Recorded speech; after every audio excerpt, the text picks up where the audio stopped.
When does the special come out? Oh, yeah, special. April 5th. April 5th it comes out. So it's going to be free on YouTube. I just want the people to see it. I'm excited. Live from the Willie Nelson and Friends Museum Showcase in Nashville, Tennessee. It's Music is Funny. Musicians talking to comedians about music and comedy. With your hosts, Raelyn Nelson and Jonathan Bright. Smoking, I'm so high, I keep toking, I'm drunk, but I'm still drinking too. Welcome back to Music is Funny. I'm Raelyn Nelson. And I'm Jonathan Bright, back with another ridiculous and unnecessary intro. Hey, if you're in the Boston area, April 20th, 21, 22, or 23, JB and I are going to be performing our songs for you there. So go to RaelynNelsonBand.com for tickets and more information. Come see us. And without further ado, A Big Jay Oakerson. Hey, Jay. Hey, how are you? Good. I'm Raelyn. This is JB. He's my guitar player and co-host and friend.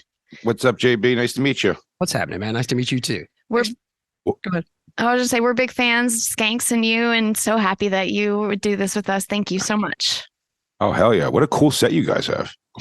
We're in my grandpa's museum in Nashville, and this is just a big plywood, but it looks like a bus. Yeah, that's awesome. And we when we're on the road and going to play shows, we don't listen to music because we don't agree on music to listen to. So we just listen to comedy. Nice. We listen to stand-up specials, but mostly podcasts. And so then over the pandemic, we were like, how do we get them to talk to us since they're not doing anything? So we just came up with this idea and crashed my grandpa's museum. And that's fantastic. We've been able to talk to a lot of our favorite comedians. So yeah, I'm really excited. I'm just going to keep rambling. So the first thing we like to ask is, what's the first music you remember loving as a kid? Loving. Well, very the first thing. Yeah, the first, very, very, very first. Not teenage, not any, just the first thing as a kid. I kind of just whatever was on pop. My mom dated a DJ for a little bit at a radio station, like the top 40 station in Philly. And so I would get like little 45 records he would give me all the time. So it was kind of like whatever I had. So I remember having a 45 of Toto. Okay. I think Rosanna. Michael Jackson stuff, obviously, all those kind of things. Those it's like mom's car music is kind of what I remember, which I still have a very big affinity for. One of my favorite kinds of music to this day, which I think always surprises people, is yacht rock, things like that, like soft 80s and 70s rock. All the smooth shit. I love Ambrosia and all those kind of bands. I love them so much. And then, but as far as my first, I remember it was funny. The first music that felt like it was mine, where I found it and this was mine, was Guns N' Roses when they first came out. And I remember my mom kind of being like, "What is this noise?" And it's funny what time does. Whatever it was, 4 years ago or 5 years ago, I took my mom and Step Pop to see Guns N' Roses at Madison Square Garden.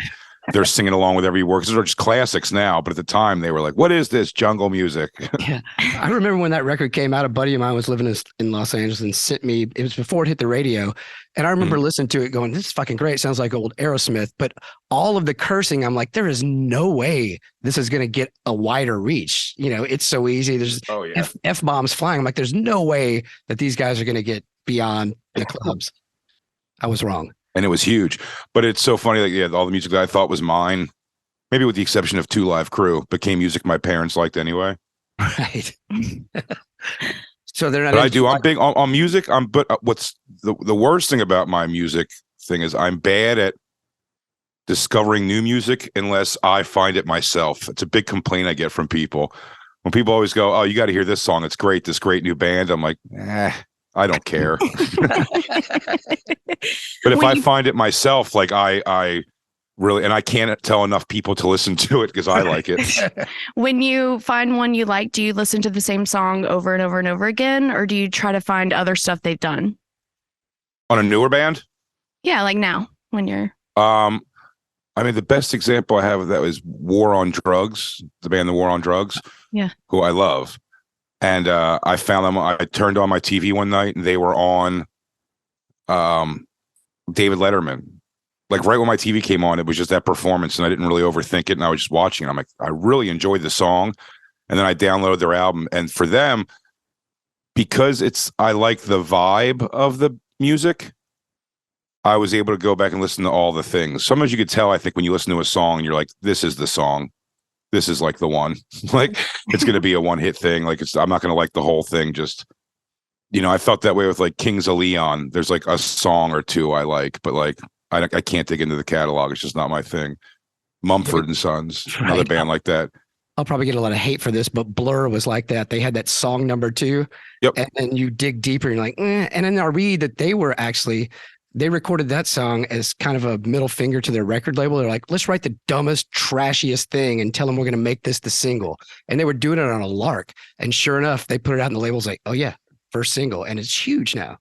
And they were just I remember I've watched so many music documentaries or interviews with musicians where they say, they were like, that song that became their biggest hit. Like, we just actually had to fill 5 more minutes on the album. Like, it was like written for like the most logistical reasons, no heart or soul into it. It's like, that's the one. The worst is the one when they write the song they hate and it becomes so big and like, Christ, we have to play this for the next 25 years every night. I always appreciate that. I became friendly years ago with John Popper. Yeah. Like, still a friend. But I mean, that guy, I love his approach on it. If you stop him on the street and go, hey, play Runaround, he'll pull a harmonica out and start playing it because he's like, I don't hate that song because that song got me everything in the world that I have. Yeah, so he like appreciates it. Even I'm sure it's not his favorite song. He's like a blues guy, and that was like became like a pop hit. But like he's like, I don't hate that song. That song did everything for me. Yeah, my grandpa says that with On the Road Again and all of his biggest hits. He's like, I'll keep playing as long as people want to come see me play them. I'll keep playing them because why not? He said he would want to hear Hey Good Looking if he went and saw Hank Williams, which is one of his favorites. He'd want to hear the hits.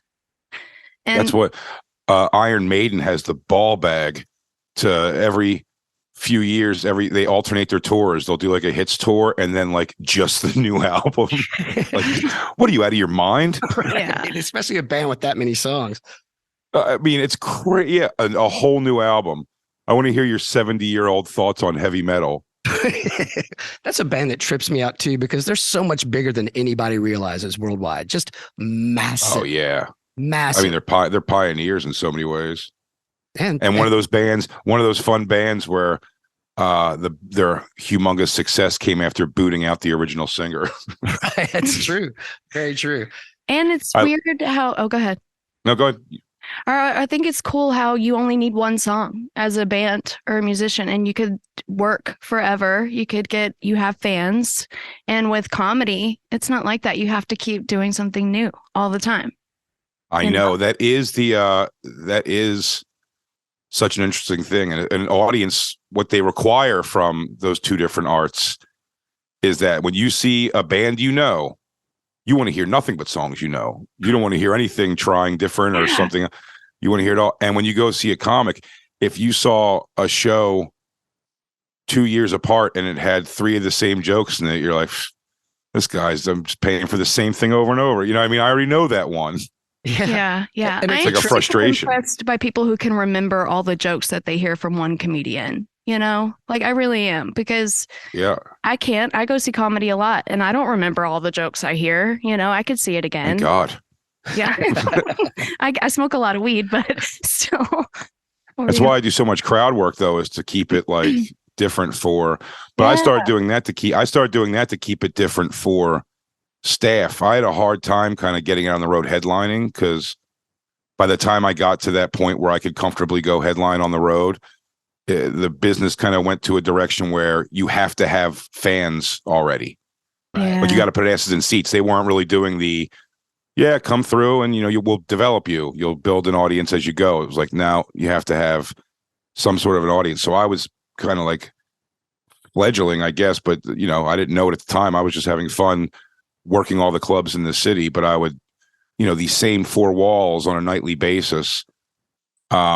I'd see the staff get so like tired of the people who were there every night, like jokes, and you'd see them roll their eyes and mouth the words of someone's joke. And I was so worried about them doing that to me because I was there so much. That's why I started working the crowd a lot. So I'm like, at least it brings something. Like there's going to be a unique element of the show every time. Right. That's right. Yeah. So let's back up because it's interesting. You've been doing it for a long time, and I've been playing music a bunch, and just the way the business has changed since you started till now. But going back, like, who was your favorite first comic? Like, who's the first one you go, maybe I can do that? Oh, that feeling was Dice for sure. Yeah. That was definitely Dice because I mean he hit me so at the right time for what Dice was or is even, which is hilarious. But also, like, I was a 12-year-old boy when that was brought into my life. My step pop brought it home, and was basically like, a, "Don't tell your mom we're watching this." And man, I mean, that was like I couldn't wait to go to school and retell people those things and do it and then show all my friends that. And it was like, yeah, that seemed, I appreciated, which I miss kind of this feeling. I really do. I appreciated 100% of comedy almost and would watch all of it that I can consume. It didn't matter. I didn't have overly favorites. I mean, there's people I liked more than others when you'd see them, but I was innocent to it all. I remember on those shows like Evening at the Improv and Caroline's Comedy Hour when they'd be like, they're like, "Tonight on Evening at the Improv, Carrot Top," and I'd be like, "Nice." And it's like, now I still think Carrot Top's funny, but I mean, like, as a comic though, he's one of the like eye roll people. You're supposed to be like, Carrot Top and his props, but I'm like, I didn't know any better. I wish I still had that innocence of just enjoying it all and not watching everything with this like skeptic eye. Yeah. Well, also, you didn't get it just shoved in your face back then because there was no internet to speak of. So, No. Yeah, you kind of had to find it. Yeah, I'd go to West Coast Video and in Philadelphia. What a weird name for a place. West Coast Video. But I would just rent everything. And I said I loved all of it. But when Dice hit me, it was that like, it was the coolest thing. It wasn't even seem that I can do it. It just felt like, I'm like, oh, this is going to be the funny that I am. Like, I'm going to be like, my funny's going to probably get me in trouble for saying something, And I love that. Dice is one of those weird ones, though, that people did go to see the old material. They wanted to hear the nursery rhyme. We did some new ones, but they had to. Yeah. Barking out the absolutely. punchlines and getting into that is just a strange scenario. Like, I don't know. It's weird. Comedy. They already know what's coming and they shout it back at you. It's wild. I could tell you 18 ways that Dice is a genius. Love or hate his comedy or whatever. For what he's doing right now, I think is genius because I always appreciate when someone has like a self-awareness about where they are, where they're at, where they were, where they are now, and are okay with it. I really appreciate that. Like Joey Fatone is a guy I met on the Impractical Jokers cruise, and in smoking weed with him on a balcony in my room with a couple people. I was like stoned enough to go like, man, I go, is it crazy that there was a time where like you had a tank escort in Japan from the airport to the hotel, and now you're smoking pot on a balcony with me? And he was like, oh yeah, he goes, but it's great. He's like, because I had that. He was like, I had that thing and it was awesome. It's like, but do you want every day to be like you can't go to a mall at all because you'll be swarmed nonstop? And now he probably just has to say hi 100 times. Do you know what I mean? Like, and I appreciate, and Dice, the thing he's doing on Instagram right now is so funny. We were talking about it on Skanks yesterday. He just goes up to people who are just minding their own business. And he goes, were you the one who wanted the pictures? And he just keeps asking them. He was told that they wanted pictures with him and they don't know who he is. And they wig out. But that self-awareness brings him back to a whole, like, it shows you like kind of his genius. Like, I love that.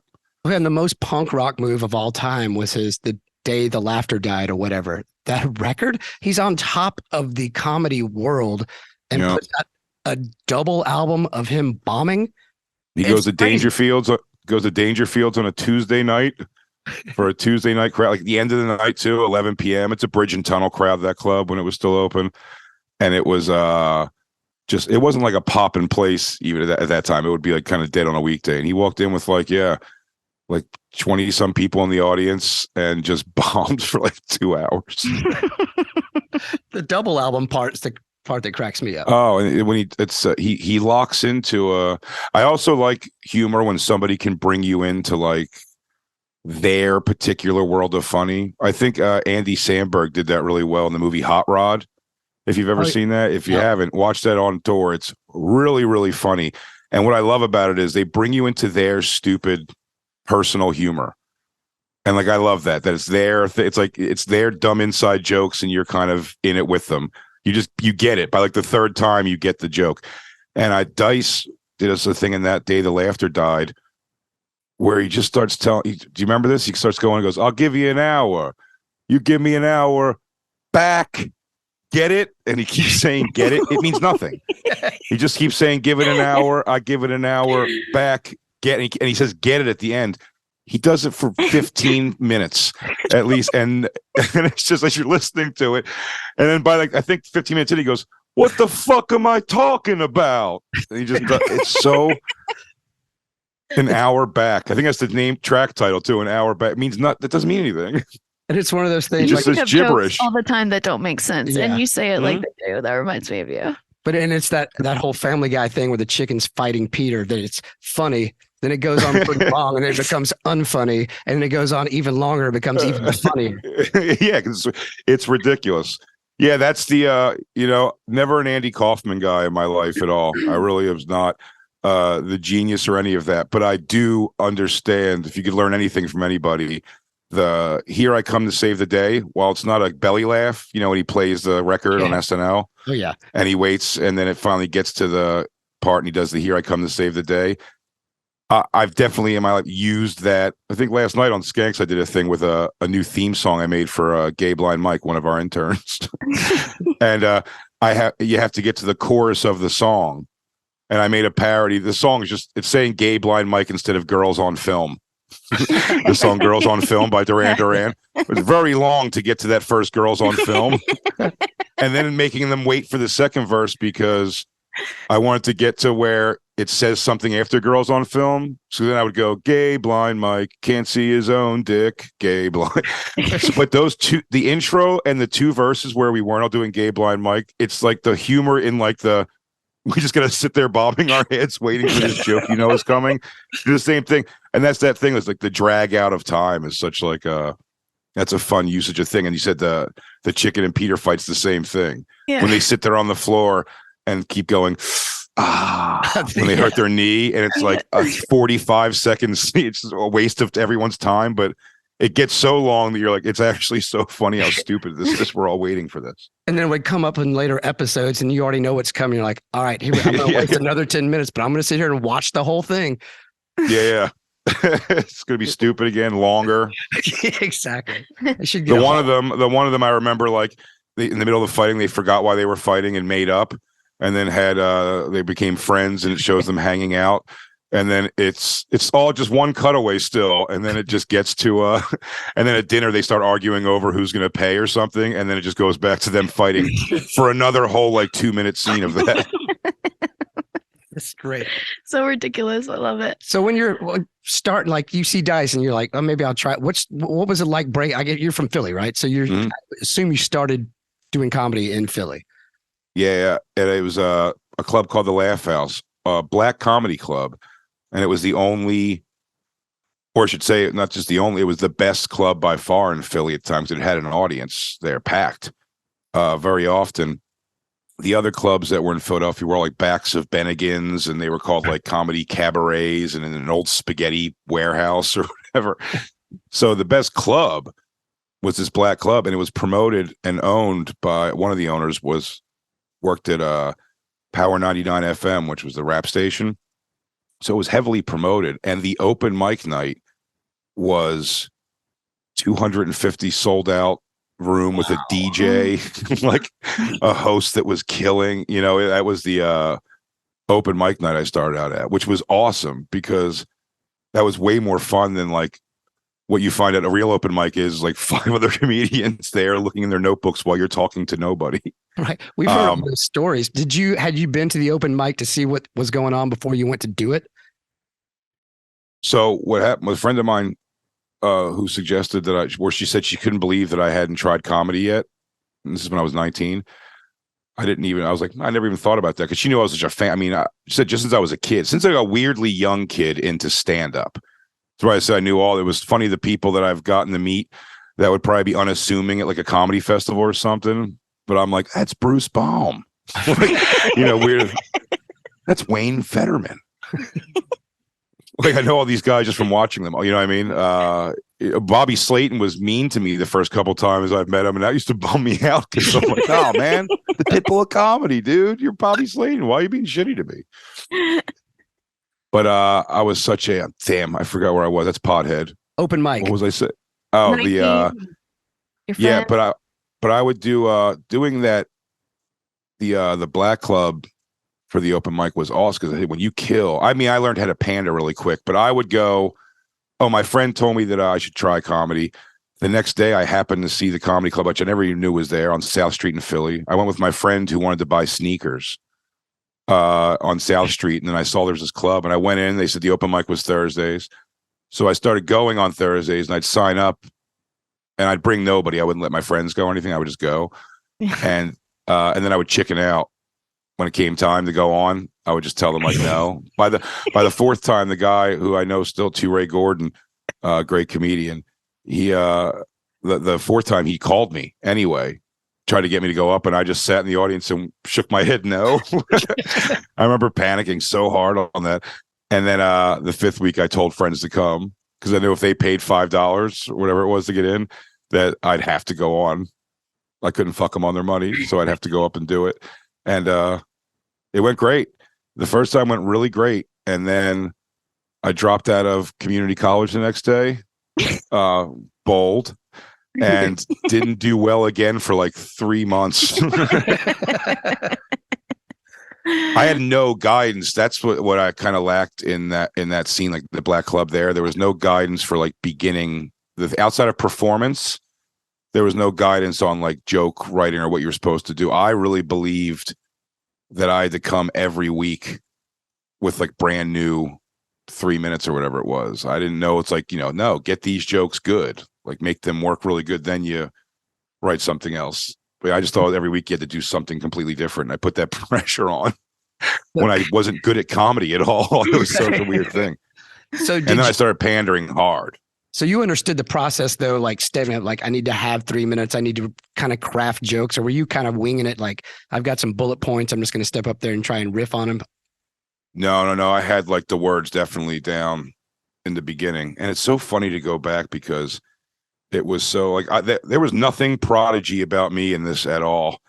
Like, I mean, I think I was fun. I think I was naturally funny. So, but prodigy of like writing, when I think back, like that's why I don't write down jokes now at all. I kind of have now the bullet point concept in my head and I just roll with it, is because whenever I sit down to write, I really am a hack. It's insane. Like anytime I write, my first ever jokes were Jerry Springer, blah, blah, blah. By the way, all the way up to my half-hour special on Comedy Central has a Maury Povich joke, I think. It's insane, so it's like, whenever I've like really like over focused on like piecing together on paper like joke structure, I fail at it. Like it's always like, all right, let me see what genius I threw down here yesterday. Airplane food's crazy. What's with Well, listen, I went to your show here in Nashville a couple of weeks ago and I was too nervous to come up and say hi. I saw you outside smoking and I was just too nervous. But, it's cool because you've gotten to a place where all of your fans feel like your friends because we hang out with you a couple times a week, Yeah. And it just feels like you're hanging out with us there and talking shit to everybody that's there, so it's a cool place to be, I think, to do. I mean, you call it crowd work, but it's just like intimate hanging, not sex hanging intimate, but intimate hanging out with your fans, I think it's cool. No, absolutely. I'd like it to be more like that. Like each show's kind of its own little thing. Yeah. Its own little package. Like we learn about a bunch of people in the front row. The most normal looking people always have the most batshit things going on. It's it is fun. I like that. That is fun. That's the trap you got to watch. I feel like in comedy though, is like, when I'm not on the road, I'm on the road a ton, which is like, ends up becoming all your crowd, which is great. And the thing about living in New York, the value of that is like, you could also go up though a bunch of places where it's not your crowd. Let's see if you can get just some people who are at a comedy show to like these new jokes. It's good gauge. Because like my audience is ready to kind of laugh at my stuff. So if it's like pretty good, they'll laugh. But an audience in New York might just be like, no. So it's like it's hard to keep that up. You don't want to start smelling your own shit too much on your, it's like, man, everything I write is gold. Yeah, yeah. It's because it's your audience. So yeah, it's got to be difficult for people like Chris Rock or Dave Chappelle in that regard, because like Chris Rock, I thought was so interesting how like that new special, like he like really did some like, we've heard this already done. Yeah. We were talking like about material. that. We were just I mean, some real been done shit. Yep. I mean, the Will Smith stuff was interesting and good. He had a great take on it. And like, he's Chris Rock. He's a legend. So it's not like I'm not knocking him off his perch at all.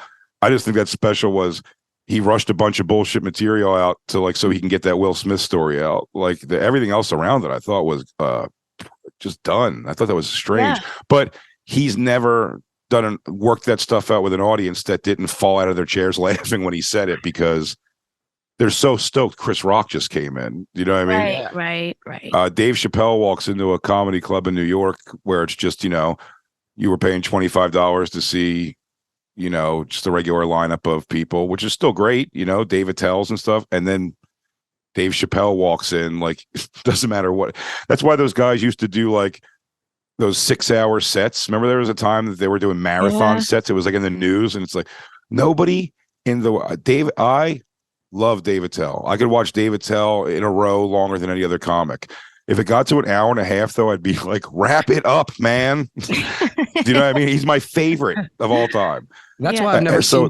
That's why I've never seen Springsteen. Everybody talks about what a great show it is. Like, I don't want to sit through 4 hours of anything. I know, man. You know what I mean? It's so much. It's just a lot. God forbid I'm on fires in the encore. Dude, I'm gonna have more. My beard's gonna be longer.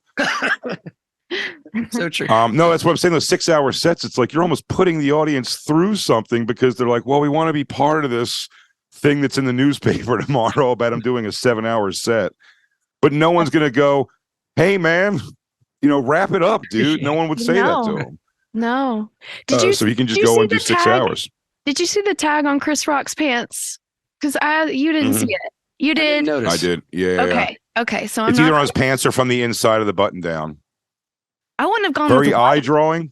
All white is not good on stage, in my opinion, unless you're Dolly Parton. You can't do all white like that. Well, if you're New Edition, I'll tell you what though, black people in all white does look pretty slick.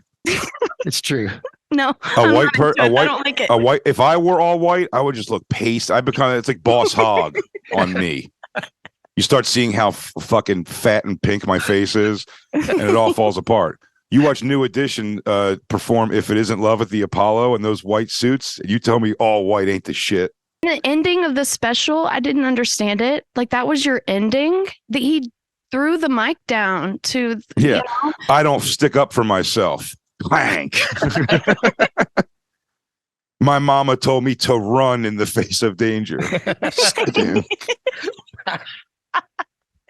So then right after that, I watched Nate Bargatze's special on Amazon, and I was like, this is so much better than Chris Rock's. Yeah, I mean Nate's but you're also seeing Nate is in his prime too, Good point. Like he's hit that thing where it's like it's going to come to him. His specials are always going to be great. He's going to have that Louis C.K. kind of run. He's got that genius in him, which is great. So it's like, but like all of us though, at some point it'll slow down. However, it slows down for Nate. But Chris Rock's not in his prime anymore. He's just not like hungry anymore. Why would he be hungry now? I mean, pussy might motivate him again, I guess, because he's talking about getting pussy again.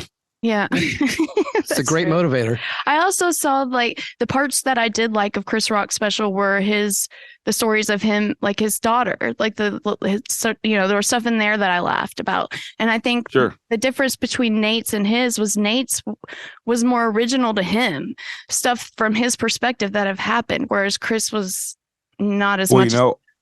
What's also interesting, it's funny you say that, when he did the stories about his daughter. And here's the thing, I know it's a similar experience, but I'm like, again, always with the late to the game, I'm like, Kevin Hart actually did this thing of like his kids are like rich kids and it's not what he was. Like he's touched the concept. But here's the thing, they both have the experience, so you both get their takes on it, but it's just like when one did it and it's sort of like the take sort of the same. I remember Kev's made me laugh because it was in the trailer, I think too. And it was like, about his son, he was like, son, get your ass out here. And he goes, let me grab my flops. Something like that. His son saying that. He was like, what? And that really made me laugh. So I think the Chris Rock thing's almost the same subject. Like your black kids act white, I guess, is the ultimate thing of it. Yeah. I think if you're that big like Chris Rock, you can't do the same thing as whether you have to just come up with something else or just don't talk about it, right? Like just don't do a special then. Yeah. I mean, or just do like everybody else and just do a 25-minute thing about Will Smith and call it a full special. That's all you need to do anymore. Yeah. So talking about, I'm like an asshole. I'm promoting a full hour special, like a jerk off. So going back to the road, like when you were first, it's got to have changed. That just when I think about like the 90s going on the road or the early 2000s, it's a complete different scene, even musically, than it is now. I mean, people were partying, it was the Wild West out there. And it doesn't, like the young people that I'm around, it doesn't seem that way. I don't know if the comedies, when you talk about Stanhope and Mitch Hedberg and those guys, probably you guys, I would imagine, in the 90s. What was it like touring around back then? Like a couple of guys in a car driving long hours for no money? Yeah, I guess so. It was. I mean, I started in 99. So my thing was the early 2000s. But I mean, those times were, yeah. And the bummer is that those times are also like when you're in them, you wish somebody would have told you more like, oh, enjoy this, though. Yeah. Enjoy this when it doesn't matter. When it does, by the time I was like doing the same thing in my 30s that I was doing in my early 20s, though, is when it starts hitting you, you're like, oh, shit, I got to start making some money or something. Like, right. But in the beginning, though, it was like, you're like, yeah, it goes, wow, man, I made $300 this week. That's crazy. For like telling dick jokes.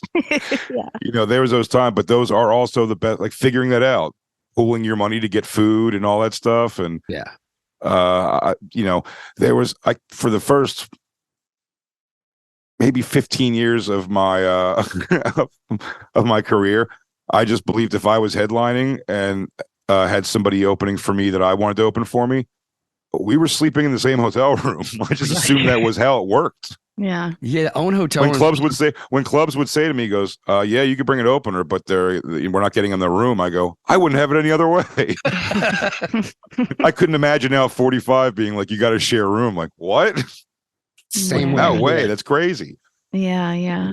Okay, so you have a new special coming out, right? Let me ask you about this. Your new special is crowd work, and how sure of you are you when you're filming a crowd work special? I don't know how many nights you did, but what if the crowd sucked? No, this one's not just crowd work. This is I mean, there's always crowd work in it, but no, this is like the material I had ready. I had this kind of ready to go before quarantine.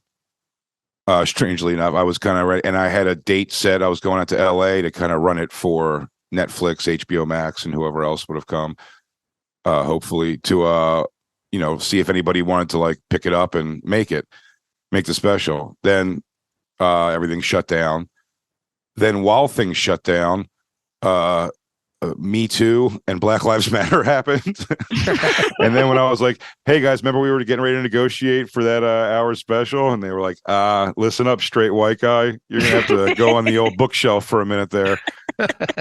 And which got deflating, was very deflating. Then also the difficulty of when everything started coming back, because I don't record anything or write anything down, I had to relearn like the entire set and the jokes and like, the small tagline. That was difficult to kind of get together on the road. So it's about 3 years, worth of material that I was able to put together. And then always, a big part of it is the in the moment stuff. And that's now with the crowd work albums that I've done that are just crowd work. The first one we did 2 shows and we just spliced together the best from it. And the second one I just did 1 take of it to see how that would go. And that went great too. It even ended up developing a natural theme to it or something. You're asking if what happens if the crowd sucks. At this point, if I was doing a special of any kind, like the crowd would be mostly mine, so they wouldn't suck. That makes sense. But they also, even in a crowd though, like, I mean, I do crowd work primarily still if I go up on a New York comedy set. That's kind of how I write. I try to go up there and see if we could find something that'll become material. But jumping right into the crowd, no, I'm not that. And again, that's just it's the 10,000 hours, and you guys are musicians, and the thing. Like, I mean, if you picked up a guitar right now and I was play this song, you don't have to go like, oh boy, I hope I could play this song. You know what I mean? Like you just kind of can go do it. So I go up on stage. That was kind of advice Patrice said to me years ago that I always kind of pay forward, where he was like, when you were the funny person with your friends, which most of us were, you didn't like overthink when they were coming over. Like, what am I going to say? What's do I make fun of so-and-so's clothes? Or, so-and-so got a haircut I can't wait to make fun of. It just showed up and you just were that funny. And he was kind of like walked the stage with that same confidence that like in a full minute of silence, at this point, there's points where if there was a second of silence, I'd start looking for the light. Right. But in a full minute of silence, I can my head's still in a place where I go, all right, what am I going to do here to get these fucks? But you know what I mean? Like my mind's going like to like a funny thing. I'm like, we'll get this. We'll get them back. Like, they're not lost. You know what I mean? They haven't turned on me. I've just for some reason, they're not laughing at the last three. What I've taken to and love doing right now is, if they don't laugh as hard as I thought they should have at like something I said, because it made me laugh in my head, I like to over explain it to I go back and just start from scratch and then heavily detail over explain it. And then it almost just gets a bigger laugh because I went through the whole process again. And I'm like, I'll keep doing it. I need you to see what I was seeing when I thought of it, because it really made me chuckle, and I'm a professional. We're almost back around to the Family Guy chicken there. Yeah. Okay, so when's the first time you remember hearing about my grandpa, Willie Nelson? Do you have your own Papa Willie story? Do you know who Willie Nelson is? Of course. I think he was just like in the world. By the time I heard his name, I was definitely very, very young. I mean, he was he used in advertisement a lot? Because I mean, because not just, it must be, right? Because especially probably when you were young because of the IRS. Yeah, he was in tax problems when you were young, so he was doing a lot of Bill Hicks had a great bit on that. You and I are around the same age, so yeah, you were probably around like 10 or 11 when that was happening. Yeah, 10. Maybe. But I just remember, if it makes sense, like Willie Nelson, I always had a face to it also. Do you know what I mean? It wasn't like, you know, if you'd hear the name like, these aren't great examples, but like, if someone said like Hank Williams Jr. or something, when I was a kid, I may have not known. I've heard the name because it's, a country superstar, but Willie Nelson, like you knew the face, the red hair and the beard. So like, there's no initial thing, but I've always, he comes from like the cool country. I say it's the only reason I say I don't hate country, but music. But I really like the outlaw old stuff. Really does like it keeps that going. It's badass. And then now also, just having an open mind to things and meeting people through my life, like fucking Marcus King is a bad motherfucker. I became friends with him, and like, man, that guy is just awesome. So, I mean, there's plenty of country music that I like. We got to get in before you have to leave. I want to know what it's like, because you've done a lot and I've seen it go badly. Opening for big rock bands, because I saw a poor bastard try and open for AC/DC years ago. Oh my God, he got just pummeled. And maybe it's the thing where it's like kind of your crowd there, but man, I don't know how. There's got to be some horror stories from people trying to pull that shit off. Well, I was almost counting on like them trying the pummel. So I was like ahead of that always. Like, again, that's another thing where crowd work played in really well, because as big as that audience is, I kind of talked to early on in those big, the first place was smaller venues. I did the Korn tour, and it was like some places were only 1,000 seats or something, so it wasn't that big. I could really talk to the crowd and get them that was almost an easy comedy gig once I got going. When I started doing the Mayhem Fest, which is like an outdoor amphitheater, shouting it, and also 2 small stages. Yeah, but the camera guys, I'd be like, when I describe somebody, find them like by my description and put them up on the screen. And I go, and we'll own this thing like that. And we just like I started fucking with the crowd. And there's nothing funnier than somebody trying, like, when they're done. Because I mean, I wouldn't just start attacking people. I would be like, you guys having fun? I would always just kind of like rope-a-dope it with like nice guys shit, because someone in the audience is always going to go, get the fuck off the stage. They didn't know who I was, but get the fuck off the stage. And you're like, perfect. And you're like, what's up? What's wrong, dude? And then you just start going at him. And describe him in some shitty way that how he looked. And then when they find him, the crowd, that's a great crowd reaction because they're like, it's exactly what he said. 30 feet tall And on then- the side. And then watching a guy try, the impossibility of trying to run away and hide from a roving camera that's like 20 feet away. He's trying to like skirt through the audience, and the guy's just like slightly moving his hands and following him the whole direction. That was the best. And then kind of like if you sacrifice like one lamb like that, like the rest of the audience, then they're kind of like, all right, we'll listen to your fucking joke. And only one city on that, and that was the smaller venues. Thank God. Because the actual visual I had of it going haywire was the actual chant of a band's name over me trying to talk. Which I was worried about that, and like it never happened. Except couple bad things happened on the tour, but the comedy always went well, but like there were some assholes that there was problems with. But oh shit, it was so trying to think of a small venue. Fuck, where was I at? I am a dumb pothead. I trail off and I lose my train of thought constantly. Me too. What the fuck was I just saying? I know it was Corn Tour. On stage at a small venue in their hometown. I was able to see the eye of the storm of two guys going, they looked at each other and started going, corn. And I was able to kind of catch it. I'm like, no, dude. I'm like, it's either me or a guy building a drum kit, you fuck face. Like, you should thank me. Don't start a corn chant, you piece of shit. But if that was happening in an arena, you'd like, oh no, it'd be too big before you could stop it. But I saw the two guys trying to start it. Like, no, dude. I had a similar experience, and we saw Motley Crue here years ago, and it was municipal, yeah. When Tommy Lee was flying his drums right over the crowd, and he was camped out. I mean, it was a pretty small place, so he was probably 10, maybe 15 feet right above us, and he's doing this shit, and we're looking up, and like, wow, that's me and a couple of buddies, like, that's Tommy Lee. This is badass. And then he stops, and he looks down, and he's like, hey, motherfuckers, and we're just looking up, going, wow, this is a trip. And he's like, put your fucking hands in the air. This ain't no Bon Jovi show. We're like elbowing each other. We look around. Everybody's looking at us. We're just standing there stone looking at them like, oh, yeah, getting called out in front of that many people is a drag, man. A drag. Okay. You're like, all right, sir. Please leave me alone. I saw some footage of Neil Hamburger working a giant musical festival that was hysterical. I'm sure you're familiar with his work. Yeah.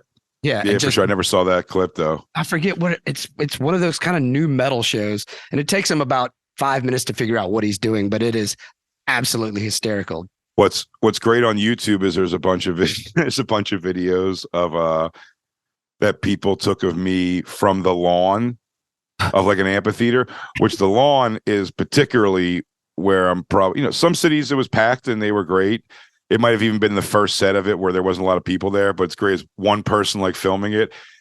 You see everyone just living a regular life of conversation and doing whatever around him. And then you just hear the cadence of a joke in the background, like, and you just hear the camera guy go,